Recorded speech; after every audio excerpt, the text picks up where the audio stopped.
পুরো পঞ্চায়েত হোক, তারপর আলোচনা হবে।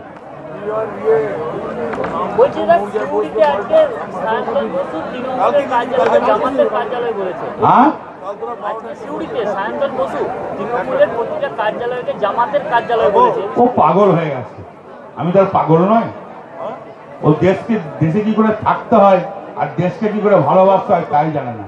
একটা ননসেন্স, যদি এই কথাটা বলে থাকে, এই ধরনের কথা যদি বলে থাকে, ইডিয়েট ননসেন্স, ওর কোনো অস্তিত্ব রাখা উচিত নয়। আমার মনে হয় এর পরের দিন বীরভূমে বাসি যদি যাও ওই ধরনের কথা বলে, ওকে পাগলের মতো তারা করবে, এটা বলে রাখা। আপনার আরো বক্তব্য যে মুখ্যমন্ত্রীর বক্তব্য আর ইমরান খানের বক্তব্য সমান। ও কে কি পাগলে কি বললো, কি দাড়িওয়ালা কি বললো, কি মোটা কি বললো, কি রোগা কি বললো, কি টেকু কি বললো, বয়ে যায় না। আবার বলে রাখছি, জোর গলায় বলছি, বাজপেয়ীর মতন লিডার ফিরে আসে নাই। 80 থেকে 100 বেশি সিট বিজেপির হবে না, এটা বলে রাখলাম। মিলিয়ে নেবেন আমার কথাটা।